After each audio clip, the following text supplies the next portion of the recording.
നിസ്സാര കാര്യങ്ങളുടെ പേരിൽ നിന്ന് കുടുംബജീവിതം തകരുന്ന കാലമാണോ? എത്രയോ മക്കൾ എത്തീമായി പോകുന്നു, എത്രയോ കുട്ടികൾ എത്തീമായി പോകുന്നു, എത്രയോ പെണ്ണുങ്ങൾ വിധവകളായി പോകുന്നു. എല്ലാം ആവശ്യമില്ലാത്ത വിഷയം, നിസ്സാര കാര്യം. പണ്ട് തലാഖൊക്കെ പറയുമ്പോൾ എന്തെല്ലാം സംഭവങ്ങളാ. ഇന്ന് കുടുംബജീവിതങ്ങൾ തകരുന്നതിന് നിസ്സാര കാര്യങ്ങളാണോ? ഒരു സോപ്പ്. ഈ അടുത്തുണ്ടായൊരു സംഭവം, ഒരു പെൺകുട്ടി കുളിക്കാൻ പോകുമ്പോൾ എല്ലാ ദിവസവും സോപ്പും കൊണ്ട് കുളിക്കാൻ പോകും. കുളി കഴിഞ്ഞിട്ട് ആ കുളിപ്പരയിൽ സോപ്പ് വെക്കൂല, ഇവൾ റൂമിൽ കൊണ്ടുവന്ന് വെക്കും. ഇത് സ്ഥിരമായി നടക്കുന്ന പരിപാടിയാണ്. ആ 18 വയസ്സ് 19 വയസ്സുള്ള പെൺകുട്ടി ഒരു ദിവസം കുളിച്ചതിന് ശേഷം സോപ്പുമായിട്ട് തിരിച്ചു വരുമ്പോൾ ഭർത്താവിൻ്റെ സഹോദരി കണ്ടു. ഇതെവിടെ കൊണ്ടുപോകാം? തുടങ്ങി അങ്ങോട്ടും ഇങ്ങോട്ടും. ഇവിടെ ആർക്കും പകർച്ചവ്യാധിയൊന്നുമില്ല, എയ്ഡ്സ് രോഗമുള്ളവരാരുമില്ല. എൻ്റെ പ്രിയപ്പെട്ട സഹോദരങ്ങളെ, ആ ഒരു സോപ്പ് കാരണം ആ കുടുംബജീവിതം തകർന്നടോ, ആ ബന്ധമൊഴിഞ്ഞു. ഇതാണ് കാരണം, നിസ്സാര കാര്യങ്ങൾ. കോഴിക്കോട് രാമനാട്ടുകരയിലുള്ള സഹോദരൻ എൻ്റെ സുഹൃത്താണ്. ഉസ്താദ്, അനിയൻ്റെ കല്യാണമാ, ഉസ്താദ് വരണം, നിക്കാഹിന് വരണം. ഒരുപാട് വിളിച്ചു, എനിക്ക് പോകാൻ കഴിഞ്ഞില്ല. ഒരു മാസത്തിന് ശേഷം ആ സഹോദരനെ വീണ്ടും ഒരിക്കൽ കണ്ടുമുട്ടിയപ്പോൾ നിക്കാഹിന് വരാൻ പറ്റാത്തതിൻ്റെ സങ്കടം കാരണം ഞാൻ പറഞ്ഞു, മോനെ വരാൻ പറ്റിയില്ല, ഒരുപാട് പ്രയാസങ്ങളായിപ്പോയി, എന്തോ ബുദ്ധിമുട്ടായിപ്പോയി. ഇതെല്ലാം പറഞ്ഞിട്ട് ചോദിച്ചു, ജീവിതമൊക്കെ എങ്ങനെയുണ്ട്? ഓൾ എന്തേടാ? ഓള് പോയി ഉസ്താദേ, കല്യാണം കഴിഞ്ഞൊരു മാസമേ ആയുള്ളൂ. ഓള് പോയി. ചോദിച്ചപ്പോൾ പറഞ്ഞു, ബർത്ത്ഡേക്ക് ഗിഫ്റ്റ് വാങ്ങിച്ചു കൊടുക്കാത്തത് കാരണം ബന്ധമൊഴിഞ്ഞു. അള്ളാഹു കാത്തുരക്ഷിക്കുമാറാകട്ടെ. ഇന്നത്തെ കാരണങ്ങളാണോ ഇതൊക്കെ? ഇന്നത്തെ കുടുംബജീവിതങ്ങൾ തകർന്നു പോകുന്നതിനെക്കുറിച്ച് എങ്ങനെ ഈ യത്തീമായ മക്കളുടെയൊക്കെ വാപ്പ മരിച്ചു പോകുന്ന മാത്രമല്ലല്ലോ, എത്രയോ എന്തുകൊണ്ടാണ് ഇങ്ങനെ യത്തീമിങ്ങൾ കൂടുന്നത്? നിസ്സാര കാര്യങ്ങൾ. വാശി എന്ന് പറയുന്നത് ഭാര്യയ്ക്കും ഭർത്താവിനും ഇല്ലാത്ത വാശിയാ, ഭർത്താവിൻ്റെ ഉമ്മയ്ക്ക് അല്ലെങ്കിൽ ഭാര്യയുടെ ഉമ്മയ്ക്ക്. ഭർത്താവിൻ്റെ ഉമ്മയ്ക്കും സഹോദരിക്കുമാണ് വാശി. ഭാര്യയും ഭർത്താവിനും ഒരുമിച്ച് ജീവിക്കാൻ ആഗ്രഹമുണ്ടെങ്കിലും ഇങ്ങനെയുള്ളവർ സമ്മതിക്കൂല. അതിനേറ്റവും വലിയൊരു തെളിവ് എൻ്റെ അനുഭവം തന്നെ. ഞാൻ പള്ളിയിൽ ജോലി ചെയ്യുന്ന പള്ളിയിൽ മസ്ലഹത്തിൻ്റെ എല്ലാ ചർച്ചകളും പരാജയപ്പെട്ടു. അങ്ങനെയുള്ള പരിപാടിക്ക് പോകാത്ത ആളാണ് ഞാൻ. ഒരു ഗതികേട് കൊണ്ടൊരു വെള്ളിയാഴ്ച ദിവസം അഡ്വക്കേറ്റ് ഉൾപ്പെടെ 40 പേര് വന്നു, 2 കുടുംബത്തിൽ നിന്ന്. കമ്മിറ്റി ഓഫീസിനകത്ത് എല്ലാ അഡ്വക്കേറ്റ് വരെയുണ്ട്. വലിയ വിഷയങ്ങൾ, ചർച്ചകൾ നടക്കുക. ഞാനിങ്ങനെ മിണ്ടാതിരുന്നു. അപ്പോൾ എന്നോട് ചോദിച്ചു, എന്തേ ഖത്തീബൊന്നും മിണ്ടാത്തെ? ഞാൻ പറഞ്ഞു, എനിക്ക് നിങ്ങളോട് ആരോടും ഒന്നും സംസാരിക്കാനില്ല. ഈ പയ്യനോടും പെണ്ണിനോടും ആണിനോടും ഒന്ന് സംസാരിക്കണം. ഈ ഭാര്യയും ഭർത്താവിനോടും സംസാരിച്ചാൽ മതി, അല്ലാതെ ഇരിക്കുന്ന നാട്ടുകാരോട് മുഴുവൻ ഞാൻ എന്തിനാണ് സംസാരിക്കുന്നത്? അപ്പോൾ പെണ്ണിൻ്റെ വാപ്പ പറഞ്ഞു, പറ്റൂല, എല്ലാ ചർച്ചകളും കഴിഞ്ഞതാ, ഇനി സംസാരിക്കാൻ പറ്റൂല. അപ്പോൾ പയ്യൻ്റെ മാമ അങ്ങോട്ട് ചോദിച്ചു, ഉസ്താദ് സംസാരിച്ചാൽ കുഴപ്പമെന്താന്ന്. അങ്ങനെ എനിക്ക് വേണ്ടി ഒരു വഴക്കായി. അവസാനം ഒരു 10 മിനിറ്റ് അനുവദിച്ചു. ഞാൻ 2 പേരെയും വിളിച്ചു മദ്രസയുടെ മുകളിൽ കയറി 2 പേരോടും ഇരിക്കാൻ പറഞ്ഞു. ഞാൻ ചോദിച്ചു, എന്താ പ്രശ്നം? സുബ്ഹാനല്ലാഹ്, ചോദിച്ചത് മാത്രമേ എനിക്ക് ഓർമ്മയുള്ളൂ. അവരോട് 2 പേരോടും ഞാൻ ചോദിച്ചു, എന്താണ് പ്രശ്നം? ബദറും മുഹദും ഹന്തക്കും അവിടെ നടന്നടോ. മുമ്പിലിരിക്കുന്നത് ഒരു ഉസ്താദാണെന്നുള്ള പരിഗണന പോലും എനിക്കവർ നൽകിയില്ല. അവർ പരസ്പരം അവരുടെ മനസ്സിൻ്റെ ഉള്ളിലുള്ളത് മുഴുവനും ഇടയ്ക്ക് അടിക്കാൻ കൈപൊക്കി. എടാ വാടാ പോടാന്നൊക്കെ വിളിച്ചു. അവർക്ക് പറയാനുള്ളത് മുഴുവനും ഒരു 15 മിനിറ്റ് കൊണ്ട് അവർ പറഞ്ഞു തീർന്നു. 2 പേരും പറഞ്ഞ് ക്ഷീണിച്ചു. കുടിക്കാൻ ഇത്തിരി വെള്ളം കൊടുത്തു. എന്നിട്ട് ഞാൻ ചോദിച്ചു, നിങ്ങൾക്കിനി ഒരവസരം കൊടുത്തുകൂടെ? എടാ, നിനക്ക് ഒരുമിച്ച് ജീവിച്ചുകൂടെ? ആ ചെറുപ്പക്കാരൻ പറയുന്നു, ഇവളുടെ കൂടെയോ? ഇല്ല ഉസ്താദെ. 2 പേരും പരസ്പരം അങ്ങോട്ടും ഇങ്ങോട്ടും വിട്ടുവീഴ്ചയ്ക്ക് തയ്യാറാകുന്നില്ല. അവസാനം ഞാൻ പറഞ്ഞു, താഴെ ഇറങ്ങിച്ചെന്ന് ഒപ്പിട്ട് കഴിഞ്ഞാൽ നിങ്ങൾ 2 പേരും രണ്ടായി. ഇനി നിങ്ങൾക്ക് ഒരിക്കലും ഒരുമിച്ച് കൂടാൻ കഴിയില്ല. അതുകൊണ്ട് പിരിയുന്നതിന് മുമ്പ് ഇത്രയും നാളും ഒരുമിച്ച് ജീവിച്ചതല്ലേ, 2 പേരും കൂടെ ഒന്ന് കെട്ടിപ്പിടിച്ച് പൊരുത്തം ചോദിച്ചിട്ട് സന്തോഷത്തോടെ പിരിയ് എന്ന് പറഞ്ഞിട്ട് വാതിലടച്ച് പുറത്തിറങ്ങി. 5 മിനിറ്റ് കഴിഞ്ഞു, വാതിൽ തുറക്കുന്നില്ല. 5 മിനിറ്റ് കഴിഞ്ഞ് വാതിൽ തുറക്കുന്നില്ല. എനിക്ക് ബേജാറായി. പടച്ചവനെ എന്താണെന്നറിയില്ല.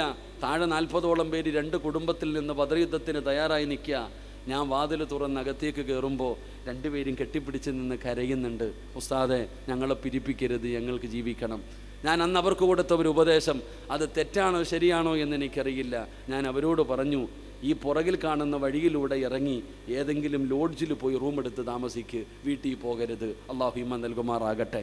ഇവിടെ നമ്മൾ ചിന്തിക്കേണ്ടത് ഇതാണ്. പല കുടുംബങ്ങളിലും ഒരു ഭാര്യയും ഫോൺ പോലും വിളിക്കാൻ വിടൂല, ഫോൺ പോലും ഒന്ന് സമ്മതിക്കൂല. പേടിച്ചു വെച്ചേക്ക്, ഇനി വിളിക്കണ്ട, സംസാരിക്കണ്ട. ഇവിടെ എന്തെല്ലാം നമ്മൾ നിസ്സാരമായ കാര്യങ്ങളുടെ പേരിൽ. അപ്പോൾ ഒരു വാപ്പ എന്ന് പറഞ്ഞാൽ ആരാ? മക്കൾക്ക് തെറ്റുപറ്റുമ്പോൾ തിരുത്തി കൊടുക്കണം, വാപ്പ ഉപദേശിക്കണം.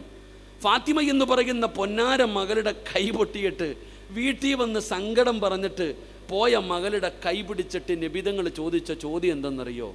ഫാത്തിമ, ഭർത്താവിന് ഭക്ഷണം വെച്ച് കൊടുത്ത അല്ല നിനക്ക് തരുന്ന പ്രതിഫലം എന്താണെന്നറിയോ? ഇതാ വാപ്പ.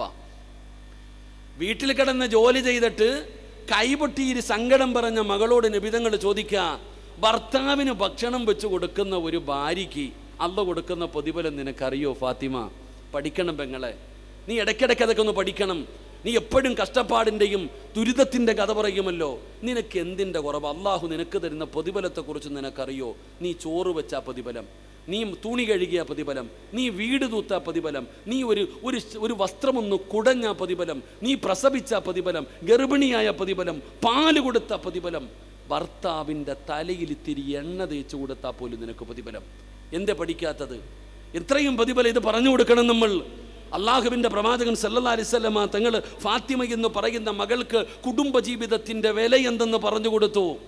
അള്ളാഹുവിൻ്റെ റസൂല് സങ്കടപ്പെട്ടുകൊണ്ടിരിക്കുന്ന ഫാത്തിമ എന്ന മകളോട് ചോദിച്ചു, നീ ഒരു അടിമയെ ചോദിച്ച് വീട്ടിൽ വന്നല്ലോ, നീ ഒരു അടിമയെ ചോദിച്ച് വീട്ടിൽ വന്നല്ലോ. അള്ളാഹുവിൻ്റെ പ്രവാചകൻ സല്ലല്ലാഹു അലൈഹി വസല്ലമ തങ്ങൾ നബി തങ്ങൾ അവിടുന്ന് ഫാത്തിമയോട് ചോദിക്കുന്നു, ഫാത്തിമ, ആ അടിമയെ ലഭിക്കുന്നതിനേക്കാൾ നിനക്ക് അള്ളാഹുവിന്റെ മുമ്പിൽ പ്രയോജനമുള്ള ഒരു നന്മ ഞാൻ നിനക്ക് പറഞ്ഞു തരട്ടെയോ? നിനക്ക് അടിമയെ ലഭിക്കുന്നതിനേക്കാൾ അള്ളാഹുവിന്റെ മുമ്പിൽ പ്രതിഫലം കിട്ടുന്ന ഒരു നന്മ പറഞ്ഞു തരട്ടെയോ? എന്താണ് വാപ്പാ? പറഞ്ഞതാ ഉപ്പാ. നബി തങ്ങൾ പറഞ്ഞു കൊടുത്ത മറുപടി എന്തെന്നറിയോ? ഫാത്തിമ, കിടന്നുറങ്ങുന്നതിന് മുമ്പ് സുബ്ഹാനല്ലാഹ്, അൽഹംദുലില്ലാഹ്, അല്ലാഹു അക്ബർ. നബി തങ്ങൾ പറയുകയാണ്, ഫാത്തിമ, ഇത് ചെറിയ ഒരു നന്മയല്ല ഫാത്തിമ, ഇത് ചെറിയ ഒരു കാര്യമല്ലടോ.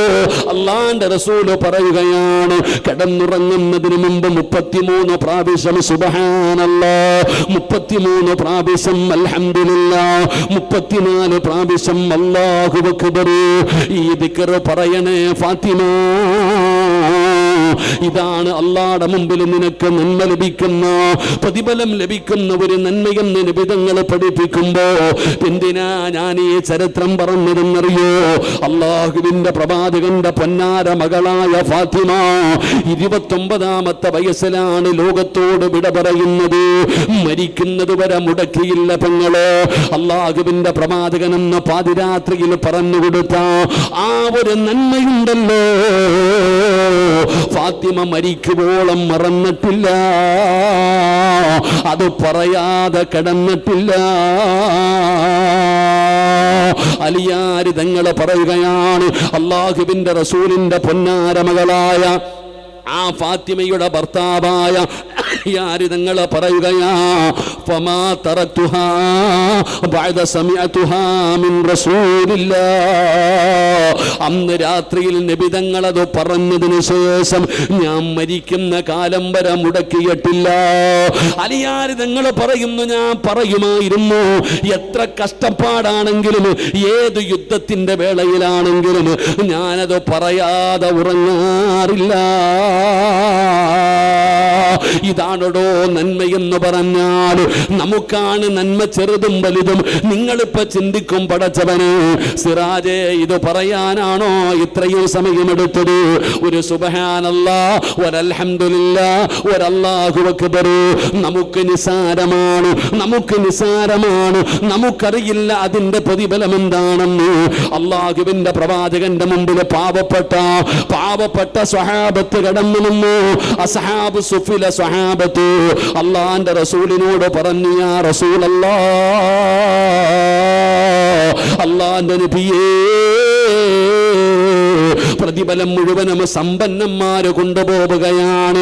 അവര് ഹജ്ജിന് പോകുന്നു, അവർ ഉംറയ്ക്ക് പോകുന്നു, അവര് സദക്ക കൊടുക്കുന്നു, അവര് സക്കാത്ത് കൊടുക്കുന്നു, അവർ അല്ലാഹുവിന്റെ ദീനിന് വേണ്ടി വാരിക്കോരി കൊടുക്കുന്നു.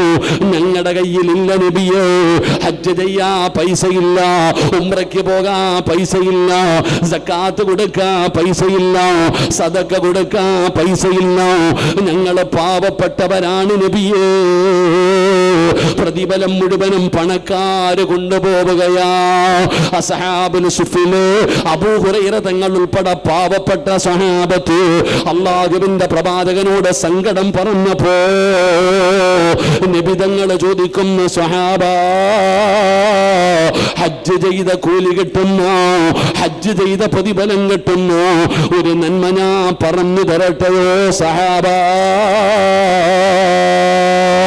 ഹജ്ജിന്റെ കൂലി കിട്ടുന്ന ഒരു നന്മ ഞാൻ നിങ്ങൾക്ക് പറഞ്ഞു തരട്ടെയോ? സഹീഹ് മുസ്ലിമിലെ ഹദീസാണ്. നബി തങ്ങൾ അവിടുന്ന് പറഞ്ഞു കൊടുക്കുകയാ, വാപ്പാ ഹജ്ജിന്റെ കൂലി വേണോ? ഹജ്ജിന്റെ കൂലി കിട്ടുന്ന ഒരു നന്മ പറഞ്ഞു തരട്ടെയോ? ഫർദ് നമസ്കാരം കഴിഞ്ഞു, പറഞ്ഞു സുബ്ഹാനല്ലാഹ്, അൽഹംദുലില്ലാഹ്, അല്ലാഹു അക്ബർ. ഹജ്ജിന്റെ കൂലി കിട്ടുന്ന ഒരു നന്മയാ നിസ്കാരം കഴിഞ്ഞിട്ട് ഈ 3 ദിക്ർ പറയൽ. അള്ളാഹു നമുക്ക് ഈമാൻ തരുമാറാകട്ടെ. ഉറക്കെ പറ, അല്ലാഹു ഈമാൻ തരുമാറാകട്ടെ.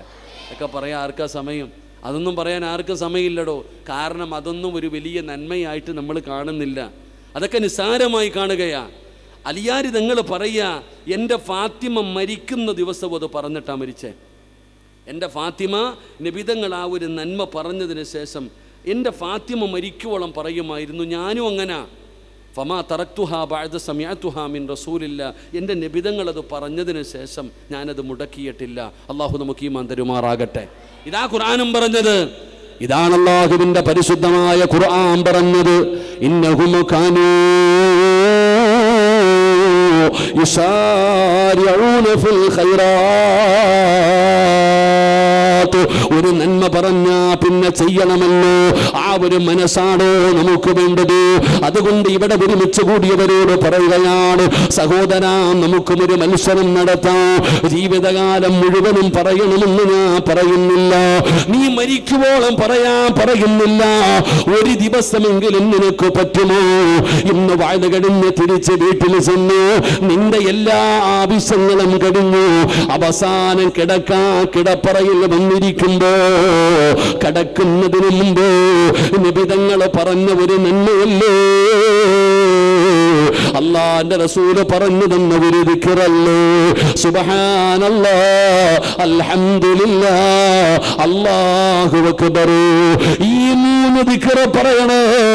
ഇന്നത്തെ ഒരു രാത്രിയെങ്കിലും ഈ ദിക്ർ പറഞ്ഞിട്ട് വേണം കിടന്നുറങ്ങാൻ. അല്ലാഹുവേ, അതിനുള്ള ഭാഗ്യം തരണേ അല്ലാഹ്. എല്ലാ ദിവസവും ചെയ്യാൻ ഞാൻ പറയണില്ല, നാളെ പറയണോ വേണ്ടയോ അത് നിങ്ങളുടെ ഇഷ്ടം. പക്ഷേ ഇന്നത്തെ രാത്രി ഉറങ്ങുന്നതിന് മുമ്പ് നബിതങ്ങൾ പറഞ്ഞ് ഈ 3 ദിക്ർ പറഞ്ഞിട്ട് ഇന്ന് കിടന്നുറങ്ങാവൂ. അള്ളാഹു ഭാഗ്യം തരുമാറാകട്ടെ. അള്ളാഹ് ഭാഗ്യം തരുമാറാകട്ടെ. നിയ്യത്ത് ചെയ്യുന്നവരെന്ന് കൈവക്കിക്ക്. ഇന്ന് കിടന്നുറങ്ങുന്നതിന് മുമ്പ് സുബ്ഹാനല്ലാഹ്, അൽഹംദുലില്ലാഹ്, അല്ലാഹു അക്ബർ. അരക്കയ്യന്മാരെ ഒന്നും അള്ളാഹ് അവിടെ കയറ്റത്തില്ല. പൊക്കണമെങ്കിൽ നല്ലപോലെ പൊക്കിയോ? അള്ളാഹുവെ, ഈ മജ്ലിസിലിരുന്ന് ആരൊക്കെ കൈപൊക്കിയോ, ഈ പൊക്കിയ കൈ മരിക്കുമ്പോൾ ആരുടെ മുമ്പിലും നീട്ടി യാചിക്കേണ്ട അവസ്ഥ വരുത്തല്ല പടച്ചവനെ. അള്ളാഹ് മരിക്കുന്ന സമയത്ത് ഈ കൈപൊക്കിയവർക്ക് അള്ളാഹ് സ്വർഗം കണ്ടിട്ട് മരിക്കാൻ നീ ഭാഗ്യം കൊടുക്കണേ റഹ്മാന്. വെള്ളിയാഴ്ച ദിവസം ഷഹാദത്ത് കലിമ ഉറക്ക പറഞ്ഞ് ഷഹീദിനെ പോലെ മരിക്കാൻ ഭാഗ്യം കൊടുക്കണേ പടച്ചവനെ. നന്മ തിന്മ എഴുതിയ കിതാബ് ഈ ഉയർത്തിയ വലത് കൈ കൊണ്ട് വാങ്ങാൻ നീ ഭാഗ്യം കൊടുക്കണേ പടച്ചവനെ. അള്ളാഹുവെ, കുടിച്ചാൽ പിന്നെ ഒരിക്കലും ദാഹിക്കാത്ത ആ ഹൗലുൽ കൗസർ അള്ളാൻ്റെ റസൂലിൻ്റെ കയ്യിൽ നിന്ന് വാങ്ങിച്ചു കുടിക്കാൻ ഈ കൈ ഉയർത്തിയവർക്ക് നീ ഭാഗ്യം കൊടുക്കണേ പടച്ചവനെ. ഈ കൈ ഉയർത്തിയവർക്ക് നീ ഭാഗ്യം കൊടുക്കണേ പടച്ചവനെ. ആ കൈ പൊക്കാത്തവനെ നീ നന്നാക്കണേ അല്ലാഹ്. അതിനും കൂടെ രാമ്യം പറ. ആ കൈ പൊക്കാത്തവരുണ്ടല്ലോ, ഞാൻ വേറെ ഒന്നും ചോദിച്ചില്ല, ജീവിതകാലം മുഴുവനും പറയാൻ പറഞ്ഞില്ല, ഇന്നത്തെ ഒരു ദിവസമെങ്കിലും പറയാം, ഒരു ഇൻഷാ അല്ലാഹ് പറയാൻ പറഞ്ഞപ്പോൾ ഇരുന്നാളെ ഒന്നുകൂടെ കൈ പൊക്കിക്കേ, ഒന്നുകൂടെ കൈ പൊക്കിക്കേ. ഉണ്ടോ നേരത്തെ പൊങ്ങിയതുണ്ടോ? നേരത്തെ പൊക്കാത്തവനും കൈ പൊക്കി. അൽഹംദുലില്ലാഹ്. അള്ളാഹു നമുക്ക് ഭാഗ്യം തരുമാറാകട്ടെ. അള്ളാഹ് ഭാഗ്യം തരുമാറാകട്ടെ. അപ്പോൾ ആ ഫിർദൗസ് എന്ന് പറയുന്ന സ്വർഗത്തിൻ്റെ അവകാശി ആരാ? അവൻ്റെ അടുക്കൽ ഒരു നല്ല കാര്യം പറഞ്ഞാൽ അവൻ ചെയ്യും. അത് എന്തുമാകട്ടെ, ഒരു നല്ല കാര്യം പറഞ്ഞാൽ അൽഹംദുലില്ലാഹ് ചെയ്യാനുള്ള ഒരു മനസ്സ്, ഒരാഗ്രഹം, ഒരു മത്സരം ഇത് നമ്മുടെ ജീവിതത്തിലുണ്ടെങ്കിൽ നമ്മൾ ആ സ്വർഗത്തിൻ്റെ അവകാശിയാണ്. അള്ളാഹു ആ കൂട്ടത്തിൽ നമ്മളെ പെടുത്തുമാറാകട്ടെ. അള്ളാഹു ആ കൂട്ടത്തിൽ നമ്മളെ പെടുത്തുമാറാകട്ടെ. എൻ്റെ പ്രിയപ്പെട്ട സഹോദരങ്ങളെ, രണ്ടാമത്തെ സ്വഭാവം എന്താ? വിശദീകരിക്കുന്നില്ല. അല്ലാഹുവിന്റെ പരിശുദ്ധമായ ഖുർആൻ പറയുകയാ, രണ്ടാമത്തെ സ്വഭാവം എന്തെന്നറിയോ? വയദൂനനാ റഗബൻ വറഹബാ. അല്ലാഹുവിന്റെ വിശുദ്ധമായ ഖുർആൻ പറയുകയാ, ഈ പറയുന്ന സ്വഭാവം ആർക്കാവുള്ളത്? ഈ പറയുന്ന സ്വഭാവം ആർക്കാവുള്ളത്? അല്ലാഹു പറയുകയാണ്, അവര് പടച്ചറപ്പിനോട് ദുആ ചെയ്യുന്നവരാ. അവരല്ലാഹുവിനോട് ദുആ ചെയ്യുമടോ. ജീവിതത്തിൽ എന്ത് പ്രയാസം വന്നാലും പ്രതിസന്ധി വന്നാലും എത്ര വലിയ ദുഃഖം വന്നാലും അവരല്ലാഹുവിനോട് ദുആ ചെയ്യുന്നവരാണ്. ഏത് പ്രതിസന്ധിയിലും അവരല്ലാഹുവിനോട് ദുആ ചെയ്യുന്നവരാ. പടച്ചവനെ അവര് പ്രതീക്ഷയോടുകൂടി ദുആ ചെയ്യുന്നവരാ. സഹോദരാ, ഇത് പറയുമ്പോ അല്ലാഹുവേ, ഇവിടെ ഇരിക്കുന്ന എല്ലാവരും പറയും, ഉസ്താദേ ഞാനും ദുആ ചെയ്യാറുണ്ട്, ഇരിക്കുന്ന ഞാനും നിങ്ങളും ദുആ ചെയ്യാറുണ്ട്. പക്ഷേ എടോ, നമുക്ക് തന്നെ അറിയാം നമ്മൾ ദുആ ചെയ്തിട്ട് കാര്യമില്ലെന്ന്. നമ്മുടെ ദുആ വേറെയാണ്, നമ്മുടെ ദുആ വേറെയാണ്. ആ ദുആയെ കുറിച്ചല്ല ഞാൻ പറയുന്നത്. അല്ലാഹു പറയുകയാ, എങ്ങനെയാണ് ദുആ ചെയ്യേണ്ടതെന്നറിയോ? എങ്ങനെ ദുആ ചെയ്യുന്നവരെ കുറിച്ചാണ് അല്ലാഹു പറഞ്ഞതെന്നറിയോ? വയദൂനനാ റഗബൻ വറഹബാ. അവരല്ലാഹുവിലെ പ്രതീക്ഷയോടുകൂടി ദുആ ചെയ്യുന്നവരാ. ജീവിതത്തിൽ എന്ത് പ്രശ്നം വന്നാലും എന്തെല്ലാം പ്രയാസം വന്നാലും അവർ പടച്ച റബ്ബിനോട് ദുആ ചെയ്യും. അല്ലാഹു നമുക്ക് ഈമാൻ തരുമാറാകട്ടെ. നമ്മളും ചെയ്യാറില്ലേ? നമ്മളെല്ലാവരും ദുആ ചെയ്യും. പക്ഷെ ദുആ ചെയ്യണ നിനക്ക് തന്നെ അറിയാം, ഇത് ചോദിച്ചിട്ട് കാര്യമൊന്നുമില്ല. ഇപ്പോൾ ഉദാഹരണം പറഞ്ഞാൽ, നമ്മൾ നിസ്കരിച്ചിട്ട് ദുആ ചെയ്യാറുണ്ട്. പള്ളിയിലെ ഉസ്താദ് നമസ്കാരം കഴിഞ്ഞിട്ട് ദുആ ചെയ്യും. ആമീൻ പറയുന്ന ശബ്ദം വല്ലതും കേൾക്കാറുണ്ടോ പള്ളിയിൽ? ഇവിടെ ആമീൻ പറയുന്ന ശബ്ദം, എടാ സദ്യ ഉണ്ണായിരിക്കണ പോലെ ചമ്മണം കുട്ടി ഇങ്ങനെ ഇരിക്കുക, ഒരു ഇല ഇട്ടിട്ട് വിളമ്പിയ തിന്നാൻ പറ്റുന്ന രീതിയിൽ. ഇവിടെ ഒന്ന് കൈയെങ്കിലും ഒന്ന് ഉയർത്തിപ്പിടിക്കോ? നമ്മളെ മടിയന്മാരെങ്ങനെ ഇട്ടുകൊണ്ട് മടിയിൽ ഇങ്ങനെ ഇട്ടുകൊണ്ട് കിടക്കും, വേണമെങ്കിൽ തന്നാൽ മതിയല്ല. ഇവിടെ ഉസ്താദിന് തന്നെ തോന്നും, ആർക്കു വേണ്ടിയാ അല്ല ഞാനിത് ചെയ്യണേന്ന്. സങ്കടം തോന്നാറുണ്ട് പള്ളിയിലെ ഖത്തീബിന്. അദ്ദേഹത്തിന് തന്നെ സങ്കടമാവും. കാരണം ആമീൻ പറയുന്ന ശബ്ദമില്ലടോ. അങ്ങനൊന്നുമില്ല. മനുഷ്യൻ്റെ വായിക്കകത്ത് നാവുണ്ടോയെന്നറിയുക. പൊതുയോഗമൊക്കെ വരണം, അപ്പം അറിയാം വാപ്പായ്ക്ക് നാവുണ്ടോയെന്ന്. എൻ്റെ പ്രിയപ്പെട്ട സഹോദരങ്ങളെ, ദുആ ചെയ്യുമ്പോൾ ഉസ്താദിന് തന്നെ തോന്നുക. ഉദാഹരണം പറഞ്ഞാൽ എൻ്റെ ഒരവസ്ഥ ഞാൻ പറയാം. ഉസ്താദൊക്കെ ഇരിക്കുന്നു, പറയാൻ തന്നെ മടിയാണ്. ഞാനൊരു മരിച്ച വീട്ടിൽ ദുആ ചെയ്യാൻ എന്നെ കൊണ്ടുപോയി. പഠിച്ചിറങ്ങിയപ്പോൾ ഒരു മരണ വീട്ടിൽ എന്നെ ദുആ ചെയ്യാൻ കൊണ്ടുപോയി. ഞാനും എൻ്റെ ചങ്ങാതി ഉസ്താദും കൂടെ, ഞങ്ങൾ രണ്ടുപേരും കൂടെ ദുആ ചെയ്യാൻ പോയി. ഉസ്താദെ, ഒരു യാസീൻ ഓതി ദുആ ചെയ്യണം. ഞങ്ങൾ രണ്ടുപേരും കൂടെ റൂമിനകത്ത് കയറിയിട്ട് യാസീൻ ഓതി യാസീനൊക്കെ ഓതി കഴിഞ്ഞു. ദുആ ചെയ്യാൻ സമയമായപ്പോൾ എൻ്റെ കൂടെയുള്ള ഉസ്താദ് പറഞ്ഞു, കാക്കാ ദുആ ചെയ്യാൻ പോകുന്നു, വരാൻ. ഇല്ല ഉസ്താദ്, ചെയ്തോ. രണ്ടാമതും വിളിച്ചു, ഉസ്താദ് ദുആ ചെയ്യാൻ പോണു കാക്കാ. ദുആ ചെയ്തോ ഉസ്താദ്. 3 പ്രാവശ്യം വിളിച്ചിട്ടും ഒരൊറ്റ മനുഷ്യൻ പോലും ആ റൂമിനകത്ത് ആമീൻ പറയാൻ വരുന്നില്ല. യാസീൻ ഓതിയിട്ട് ഞാൻ ആ ചങ്ങാതിയുടെ മുഖത്ത് നോക്കി ഇങ്ങനെ ഇരിക്കുക. എന്ത് ചെയ്യാനാ? ഒരു യാസീൻ ഓതി എന്ത് ചെയ്യാനാ? പടച്ചവനെ കളയാൻ പറ്റുമോ? ഞാൻ അവിടെ ഇരുന്നുകൊണ്ട് പറഞ്ഞു, പടച്ചവനെ, ഈ യാസീനിൻ്റെ പ്രതിഫലം എൻ്റെ വാപ്പാടെ കബറിൽ കൊടുത്തേക്കണേ അല്ലാന്ന്. ഞാൻ ഉള്ള കാര്യം പറഞ്ഞിട്ടോ. കാരണം വീട്ടുകാർക്കാർക്കും വേണ്ട, അവർ ചോറ് വിളമ്പുന്ന തിരക്കില്ല. ഇതുപോലെയാണ് പള്ളിയിലെ ഖത്തീബിൻ്റെ അവസ്ഥ. ആ മനുഷ്യൻ ദുആ ചെയ്യുമ്പോൾ ആരാ? റബ്ബേ, സൗണ്ടൊന്നും കേൾക്കത്തില്ല. ഇതവസ്ഥ. ഇനി ആമീൻ പറഞ്ഞാലോ? ഇനി ആമീൻ പറഞ്ഞാലുള്ള അവസ്ഥ. ഒരു ദിവസം ഉസ്താദ് ദുആ ചെയ്യുമ്പോൾ ആമീൻ, ഖത്തീബ് ആരാ അല്ലാ ഇത് റബ്ബേ? ഉണക്കാലത്ത് മഴ പെയ്ത പോലെ ആമീൻ കേൾക്കണ പഠിച്ചവൻ ആരാ അല്ലാ? നോക്കുമ്പോൾ ഒരു ചങ്ങാതി 2 കൈ ഇങ്ങനെ പിടിച്ചിട്ട് ആമീൻ. ഉസ്താദ് ദുആ അങ്ങ് നീട്ടി, സ്വർഗം കൊടുക്കണേ അല്ലാ, മരണം ഇങ്ങോട്ട് ഉസ്താദ് ദുആ ചെയ്തു, ആമീൻ പറയുന്നുണ്ട്.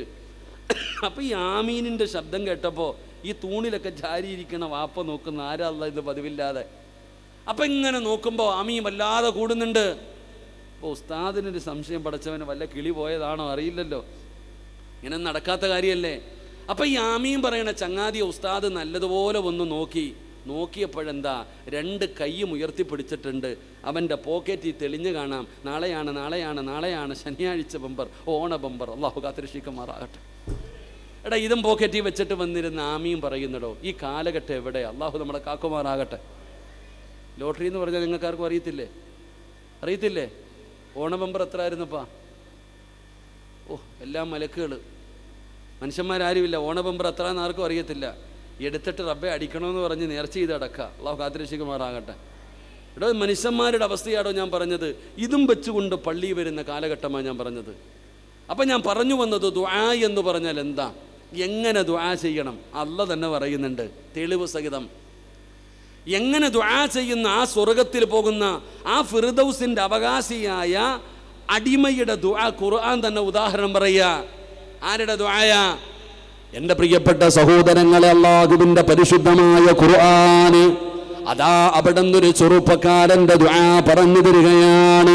ആ ഫിർദൗസ് എന്ന് പറയുന്ന സ്വർഗത്തിന്റെ അവകാശികളുടെ ദുആ പറയുകയാ. ഏതാ ദുആ എന്നറിയോ?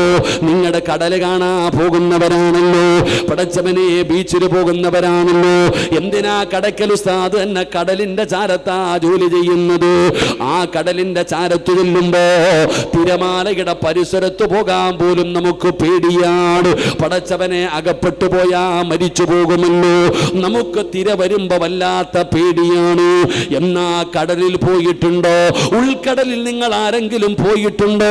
പോകണം സഹോദരാ, കൈകാല് വിറയ്ക്കുമടോ. ഞാനും പോയവനാ മീൻ പിടിക്കാൻ. പടച്ചവനെ വലിയ ആഗ്രഹത്തോടെ ബോട്ടിനകത്ത് കയറി കടലിൽ ചെന്നു. കൈകാല് വിറയ്ക്കാൻ തുടങ്ങി. കാരണം മുകളിൽ ആകാശമാണ്, നാലു ഭാഗത്തും വെള്ളമാ. എങ്ങനെ കരയിൽ പോകുമെന്നറിയില്ല. വല്ലാത്ത ഒരു പേടിയായി. ആ ബോട്ട് ഓടിക്കുന്ന പ്രായം ചെന്ന ഉപ്പയോട് ഞാൻ ചോദിച്ചു, ഉപ്പ ഇവിടെ എത്ര ആഴമുണ്ട്? ഉസ്താദേ, തെങ്ങിന്റെ കാലും നീളമുള്ള തെങ്ങിനെക്കാലും ആഴമുണ്ട്. പടച്ചവനെ, അവിടെ എങ്ങാനും ഒരു മനുഷ്യന് വീണാ രക്ഷപ്പെടുമോ വാപ്പാ? ഒരിക്കലും രക്ഷപ്പെടില്ല. എന്നാ ഉൾക്കടലിൽ, കടലിന്റെ ഉള്ളിലോട്ട് പോകും തോറും വല്ലാത്ത ആഴമാണ്. ആ കടലിന്റെ ഏറ്റവും അടിത്തട്ടിൽ ഏറ്റവും ആഴമുള്ള സ്ഥലത്ത് ജീവിക്കുന്ന ജീവിയാണ് തിമിംഗലം. അത് കടലിലെ ഏറ്റവും വലിയ മീനാണ്. പടച്ചവനെ, നിങ്ങൾക്ക് അതിനെ കുറിച്ചറിയോ? ഈ അടുത്ത ലക്ഷദ്വീപിൽ ഞാൻ പോയപ്പോ അവിടെ ഒരു മ്യൂസിയത്തിന്റെ അകത്ത് കൊണ്ടുപോയി. ഈ കാണുന്ന ഓഡിറ്റോറിയത്തിന്റെ വലുപ്പമുള്ള ഒരു മീനിന്റെ എല്ല് കണ്ടു. പറഞ്ഞു, ഉസ്താദ് ഇതൊക്കെ ചെറുതാ ഉസ്താദ്. അല്ലാഹുവേ, മീനിന്റെ വലുപ്പം എത്രയാണ്? എടോ, കടലിൽ കിടക്കുന്ന ഏറ്റവും വലിയ മീനാണ് തിമിംഗലം എന്ന് പറയുന്ന മീൻ. അത് കടലിന്റെ ആഴമുള്ള സ്ഥലത്താണ് ജീവിക്കുന്നത്. ആ മീനിന്റെ വയറിനകത്തൊരു മനുഷ്യൻ വീണുപോയാലോ? കടലിൽ വീണാലേ കിട്ടൂല. പടച്ചവനെ, ഉൾക്കടലിൽ കിടക്കുന്ന തിമിംഗലം എന്ന് പറയുന്ന മീനിന്റെ വയറ്റില് ഒരു മനുഷ്യൻ അകപ്പെട്ടു പോയാ നിന്റെ ബുദ്ധി കൊണ്ട് ചിന്തിച്ചിട്ട് പറ, രക്ഷപ്പെടാൻ ഒരു ശതമാനമെങ്കിലും ചാൻസ് ഉണ്ടോ? ടൈറ്റാനിക് എന്ന് പറയുന്ന കപ്പൽ കാണാൻ കോടികളെ ചെലവഴിച്ചു പോയവരുടെ ചരിത്രം വായിച്ചവരല്ലേ. എന്നാ ആ കടലിന്റെ ഏറ്റവും ആഴമുള്ള സ്ഥലത്ത് കിടക്കുന്ന തിമിംഗലം എന്ന് പറയുന്ന മീനിന്റെ വയറ്റില് മഹാനായ യൂനുസ് നബി അലൈഹിസ്സലാം, അല്ലാഹുവിന്റെ പ്രവാചകനായ യൂനുസ് നബി അലൈഹിസ്സലാം ആ കടലിന്റെ അടിത്തട്ടിൽ കിടക്കുന്ന മീനിന്റെ വയറിനകത്ത് പെട്ടുപോയടോ. അല്ലാഹുവേ, അവിടെ കിടന്നിട്ട് യൂനുസ് നബി ചെയ്ത ഒരു ദുആയുണ്ട്. വനദാ ഫിൽ ളുമാത് അല്ലാ ഇലാഹ ഇല്ലാ അന്ത സുബ്ഹാനക ഇന്നി കുന്തു മിനൽ ളാലിമീൻ. എവിടെ കിടന്നിട്ടാ വിളിക്കുന്നതെന്നറിയോ? വനദാ ഫിൽ ളുമാത്. കടലിനടിത്തട്ടിലേക്ക് പോകും തോറും വല്ലാത്ത ഇരുളാ സഹോദരാ, വല്ലാത്ത ഇരുളാട്, ഒന്നും കാണാൻ പറ്റാത്ത ഇരുളാട്. ആ ഇരുള് മാത്രമല്ല, ആ കടലിന്റെ അടിയിൽ കിടക്കുന്ന മീനിന്റെ വയറിനകത്ത് കിടക്കുകയാ യൂനുസ് നബി. ഒരു ചാൻസുമില്ല. എല്ലാ വഴികളും അടഞ്ഞു, എല്ലാ വഴികളും അടഞ്ഞു. ഒരു ശതമാനം പോലും രക്ഷപ്പെടാൻ ഓപ്ഷനില്ല. അവിടെ കിടന്നിട്ടാണ് യൂനുസ് വിളിക്കുന്നത്, അല്ലാഹുവേ, നിനക്ക് കഴിയുമല്ലാ എന്നെ രക്ഷപ്പെടുത്താൻ. നിനക്ക് കഴിയുമല്ലാ, എന്നെ രക്ഷപ്പെടുത്തണേ അല്ലാ. അല്ലാഹു രക്ഷപ്പെടുത്തിയടോ. ദിവസങ്ങൾക്ക് ശേഷം യൂനുസ് നബി അലൈഹിസ്സലാമിന് ആ മീന് തന്നെ കടലിലേക്ക് കൊണ്ടുവന്ന് ഛർദിച്ചു വെച്ചു എന്ന് ചരിത്രം പറയുമ്പോ, വാപ്പാ ഇതിനാ ദുആ എന്ന് പറയുന്നത്, പെങ്ങളെ ഇതിനാണ് ദുആ എന്ന് പറയുന്നത്. ഇതുപോലെ നിന്റെ ജീവിതത്തിൽ ഒരിക്കലെങ്കിലും ചെയ്തിട്ടുണ്ടോ?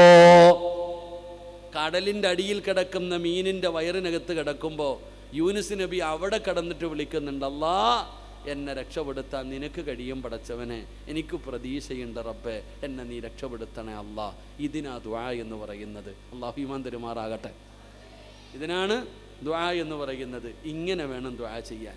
നമുക്കോ നമ്മുടെ അവസ്ഥ ഒന്ന് ആലോചിക്കേ. എടോ, ഈ ഉമ്മത്തിനെ പിടിപെട്ടിരിക്കുന്ന ഏറ്റവും വലിയ ക്യാൻസർ എന്തെന്നറിയോ? ഈ ഉമ്മത്തിന് പിടിപെട്ടിരിക്കുന്ന ഏറ്റവും വലിയ ഭവിഷ്യത്ത് നിരാശയാടോ. നിരാശ. ജീവിതത്തിൽ ഏറ്റവും കൂടുതൽ ഇന്ന് അനുഭവിക്കുന്നത് നിരാശയാ നമുക്ക്. പടച്ചവന് സഹോദരൻ പറഞ്ഞു, ഉസ്താദെ 6 കൊല്ലമായി മക്കളില്ലെന്ന്. പടച്ചവന് ഓൻ്റെ സങ്കടം കണ്ടപ്പോൾ ഞാൻ ആലോചിക്കുക, ഇതെന്താ ചങ്ങാതി, 6 കൊല്ലം 60 കൊല്ലമൊന്നും ആയില്ലല്ലോ. എടോ, മക്കളിൽ നമ്മൾ ചിന്തിക്കേണ്ടത് എല്ലാം തീർന്നു ഉസ്താദ്, ഇനി ഒന്നുമില്ല, കൗണ്ടിങ് ഇല്ല, പടച്ചവന് പീരീഡ്സ് ക്ലിയർ ആകുന്നില്ല, ഗർഭപാത്രമില്ല, ഇനി പ്രസവിക്കൂല അല്ലേ. നമുക്ക് നിരാശ കഴിഞ്ഞു, ജീവിതം തീർന്നു. 30, 35, 40 ആയാൽ പിന്നെ പ്രസവിക്കത്തില്ല. ഇത് 40 വയസ്സുള്ള പെണ്ണ് പ്രസവിക്കില്ല എന്ന് എവിടെ പറഞ്ഞിട്ടുണ്ട്? അല്ലാഹ് പറഞ്ഞ, ഖുർആനിൽ പറഞ്ഞ, ഹദീസ് പറഞ്ഞോ, നിന്നെ പോലെ നടക്കുന്ന ഒരുത്തൻ പറഞ്ഞു, അത്ര തന്നെ ഉള്ളൂ. നമ്മൾ മനസ്സിലാക്കേണ്ടത് നിരാശ ജീവിതത്തിൽ പാടില്ല. അതിന് ഏറ്റവും വലിയ തെളിവ് ഒരു ദുആ ഖുർആൻ പറയാ. എൻ്റെ പ്രിയപ്പെട്ട സഹോദരങ്ങളെ, ഫലസ്തീനിലെ ബൈത്തുൽ മുഖദ്ദസ് എന്ന് പറയുന്ന പള്ളിയുടെ മിഹ്റാബിൽ മറിയം എന്ന് പറയുന്ന ഒരു ചെറിയ പെൺകുട്ടി വളരുന്നുണ്ട്. ഉമ്മ പള്ളിക്ക് കൊടുത്തതാ. അങ്ങനെ വണ്ടങ്ങനാണ് പള്ളിക്ക് കൊടുക്കും. മറിയം എന്ന് പറയുന്ന പെൺകുട്ടി ആ പള്ളിയുടെ മിഹ്റാബിനകത്ത് ഇങ്ങനെ ജീവിക്കുകയാ. സക്കരിയ നബി അലൈഹിസ്സലാം പള്ളിയുടെ മിഹ്റാബിനകത്ത് കയറി ചെല്ലുമ്പോൾ മറിയം എന്ന് പറയുന്ന ആ പെൺകുട്ടി പഴം കഴിച്ചുകൊണ്ടിരിക്കുന്നുണ്ട്. സക്കരിയ നബി വാങ്ങിച്ചു കൊടുത്തതല്ല. ഒരുപാട് പാഠങ്ങളുടെ ആ ചരിത്രത്തെ ഞാൻ വിശദീകരിക്കുന്നില്ല. സക്കരിയ നബി അലൈഹിസ്സലാം നോക്കി, ഈ പഴം പടച്ചവനെ, അല്ലാഹുവേ, ഈ പഴം ഞാൻ വാങ്ങിച്ചു കൊടുത്തതല്ല. മോളെ മറിയമേ, എവിടെ നിന്നാ മറിയമേ ഈ പഴം നിനക്ക്? ഈ പള്ളിയുടെ മിഹ്റാബിനകത്തിരിക്കുന്ന നിനക്ക് ഈ പഴം എവിടെ നിന്നാ? മറിയം എന്ന പെൺകുട്ടി ചിരിക്കുന്ന മുഖത്തോടെ പറയുകയാ, ഖാലത്തു ഹുവ മിൻ ഇൻദില്ലാ, എൻ്റെ റബ്ബ് തന്നതാ എനിക്ക്, എന്നെ പടച്ച റബ്ബ് തന്നതാ എനിക്ക്. സക്കരിയ നബി ആ പഴത്തിലേക്ക് നോക്കി. എൻ്റെ പ്രിയപ്പെട്ട സഹോദരങ്ങളെ, ആ ഫലസ്തീൻ എന്ന് പറയുന്ന രാജ്യത്ത് പോലും ആ പഴം കിട്ടൂല. കാരണം ഓരോ പഴത്തിനും സീസൺ ഉണ്ട്. മാങ്ങയ്ക്ക് സീസൺ ഉണ്ട്, ഓറഞ്ചിന് സീസൺ ഉണ്ട്. ഇതുപോലെ ഓരോ പഴങ്ങൾക്കും അതിൻ്റെതായ സീസൺ ഉണ്ട്. ഈ പഴം ഫലസ്തീൻ എന്ന് പറയുന്ന രാജ്യത്ത് പോലും കിട്ടത്തില്ല, സീസൺ അല്ലാത്ത സമയം. അങ്ങനെയുള്ള പഴമാണ് പള്ളിയുടെ മിഹ്റാബിനകത്തിരിക്കുന്ന മറിയം എന്ന് പറയുന്ന പെൺകുട്ടി കഴിച്ചുകൊണ്ടിരിക്കുന്നത്. സക്കരിയ നബി അലൈഹിസ്സലാം ഇത് കണ്ടപ്പോൾ, മറിയമിൻ്റെ മറുപടി കേട്ടപ്പോൾ, സക്കരിയ നബി അലൈഹിസ്സലാമിൻ്റെ ചരിത്രം എടുത്ത് വായിച്ചു നോക്ക്. കൊല്ലങ്ങൾ കഴിഞ്ഞു, കല്യാണം കഴിഞ്ഞിട്ട് വർഷങ്ങളോളം കഴിഞ്ഞു. സക്കരിയ നബി അലൈഹിസ്സലാമിന് മക്കളില്ല. സക്കരിയ നബി അലൈഹിസ്സലാം കല്യാണം കഴിഞ്ഞു, വർഷങ്ങളായി, മക്കളില്ല, വൃദ്ധനായി. എൻ്റെ പ്രിയപ്പെട്ട സഹോദരങ്ങളെ, പ്രായം ചെന്ന സക്കരിയ നബി അലൈഹിസ്സലാം, കല്യാണം കഴിഞ്ഞു കൊല്ലങ്ങളായി മക്കളില്ലാതെ നടക്കുന്ന സക്കരിയ നബി അലൈഹിസ്സലാം അള്ളാഹുവിനോട് ദുആ ചെയ്യുകയാ. എൻ്റെ പ്രിയപ്പെട്ടവരെ, മറിയമെന്ന് പറയുന്ന പൊന്നാര മകളുടെ മറുപടി കേട്ടപ്പോ മഹാനായ സക്കരിയ നബി അലൈഹിസ്സലാം അവിടുന്ന് പടച്ചവനോട് മക്കളില്ല, പ്രായമായി, വയസ്സ് ഒരുപാട് കഴിഞ്ഞു. ചരിത്രം പറയുകയാണ് 100 വയസ്സിന്റെ മുകളിൽ പ്രായമുണ്ട്. പടച്ചവനെ 120ഓളം വയസ്സുണ്ടെന്നൊക്കെ പറയുകയാണ്. അല്ലാഹുവേ,